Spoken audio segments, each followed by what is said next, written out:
जय गुरुदेव। गुरुर्ब्रह्मा गुरुर्विष्णु गुरुदेवो महेश्वरः।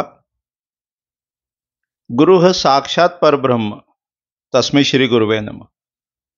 अर्चनी वंदनी प्रातः स्मरणी परम पूजनी गुरुदेव के चरणों में बारंबार वंदन कर आरंभ करते हैं। वास्तु के संबंध में जो सहज शंका है, जिज्ञासा है, उस विषय पर चर्चा चल रही है और इस क्रम में अपन ने सर्कुलर वास्तु का वर्णन देखा, शास्त्र में कहाँ है, किस अध्याय में, किस श्लोक में। उसके पश्चात अपन ने स्टेयर्स की स्थिति देखी, चढ़ाव की स्थिति देखी, उसको सोपान कहते हैं कि वह वास्तु के ग्रंथ में कहाँ लिखा है, किस दिशा में बनवाना चाहिए। तो ये देखा कि चारों दिशाओं में, चारों कोण में जहां भी सुविधाजनक हो वहां स्टेयर्स बनवाते हैं। इसका तात्पर्य यह है कि ईशान में, आग्नेय में, नैऋत्य में, वायव्य में, पूर्व, दक्षिण, पश्चिम या उत्तर दिशा में कहीं भी स्टेयर्स बनाई जा सकती है, जहां भी वो मोस्ट कंफर्टेबल है और जैसा वो घर का फेसिंग है, प्लॉट का फेसिंग है, उसके अकॉर्डिंग चढ़ाव कह लो, स्टेयर्स कह लो, उसकी स्थिति होती है। वास्तु में प्लानिंग जो है वो लगभग 10-20% ही है, इससे ज्यादा नहीं है, इसलिए ज्यादा भ्रमित नहीं होना चाहिए। तो ऐसा ही एक विषय है कि किचन कहाँ हो, रसोई घर कहाँ हो। किचन को महानस भी कहते हैं, रसोई भी कहते हैं, पचन स्थानम भी कहते हैं। और जैसा वो प्लॉट का फेसिंग है, जैसा वो भवन का फेसिंग है, उसके अकॉर्डिंग किचन की स्थिति, रसोई की स्थिति निर्धारित की जाती है। सामान्य रूप से जो अपन सुनते हैं, पढ़ते हैं कि रसोई जो है वो आग्नेय कोण में होना चाहिए, वो पूर्वमुखी घर के लिए कहा है कि जब बिल्टअप या प्लॉट ईस्ट फेसिंग हो तो कहा है कि रसोई जो है वो आग्नेय कोण में होना चाहिए। ये सामान्य नियम है। वास्तु के जो ग्रंथों में सामान्य रूप से जो प्लानिंग अपन देखते हैं वो ईस्ट फेसिंग घरों के लिए बताई गई है।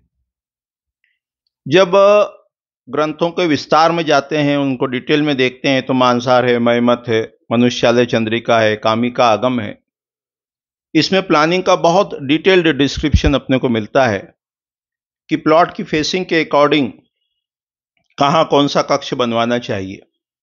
हालांकि इसका वेटेज जो है, इसका जो वजन है, वो प्लानिंग का पूरे वास्तु में 10-20% से अधिक नहीं है।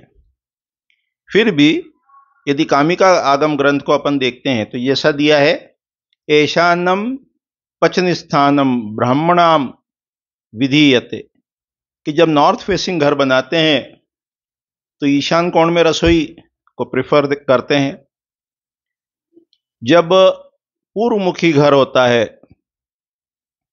तो कहा आग्नेयाम पचन स्थानम क्षत्रियाणाम प्रशस्यते।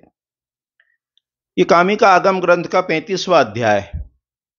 इसी प्रकार साउथ फेसिंग घर में, नैऋत्य कोण में, साउथ वेस्ट कॉर्नर पर रसोई को शुभ बताया, और जो वेस्ट फेसिंग घर है उसमें वायव्य कोण को शुभ बताया।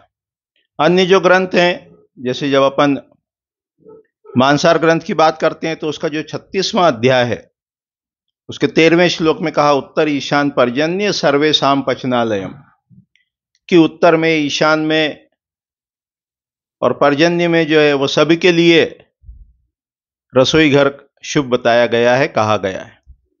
तो इस प्रकार से ये मनुष्यालय चंद्रिका ग्रंथ में भी अध्याय 7 में विस्तार से बताया है कि कहां कहां रसोई हो सकती है। तो इसलिए अपने को बहुत अधिक घबराना कह लो या क्या कह लो, चिंता कह लो, वो नहीं करना चाहिए। वो वेल वेंटिलेटेड प्लेस हो, उसकी फ्यूम से, उसका जो रसोई घर में जो गैस अपन जलाते हैं वो खिड़की से बाहर जा सके, उसकी फ्यूम्स बाहर जा सके, और जो बनाने वाला है उसका मुख उचित दिशा में हो, प्लेटफॉर्म ऐसी साइड में हो कि फ्यूम्स वगैरह सब बाहर जा सके। इन सब बातों को ध्यान में रख के रसोई का निर्धारण करते हैं। तो ये जो सीरीज है इसमें अपन भ्रम जो है, कंफ्यूजन जो है, उसको दूर करने का प्रयास कर रहे हैं। तो शास्त्र की दृष्टि से देखते हैं, जब शास्त्र की दृष्टि से देखते हैं तो ऐसा कहीं नहीं लिखा है कि वो केवल अग्निकोण में ही होना चाहिए। जैसा वो प्लॉट का फेसिंग है उसके अकॉर्डिंग रसोई का स्थान होता है। आगामी किसी समय में ये किचन को लेकर ही पूरा एक डिटेल्ड वीडियो भी बना देंगे। अभी तक अपन ने जो देखा पिछले 2-3-4 लेक्चर्स में, उसमें सर्कुलर वास्तु, उसमें स्टेयर्स, और आज अपन ने ये किचन के स्थान को देखा। आगामी पाठ में इकाई में ऐसे ही किसी प्लानिंग से रिलेटेड, जैसे शौचालय को लेके एक बड़ा भ्रम प्रचलित है कि नैऋत्य कोण में नहीं हो सकता या ईशान में नहीं हो सकता, तो उसको विषय को भी शास्त्र की दृष्टि में देखेंगे कि शास्त्र में क्या लिखा है। शास्त्र में ये लिखा है कि जैसा वो प्लॉट का फेसिंग है उसके अकॉर्डिंग टॉयलेट की जो है वो स्थिति होगी। दिशा के अनुसार भी देखेंगे और पद के अनुसार भी देखने का प्रयास करेंगे।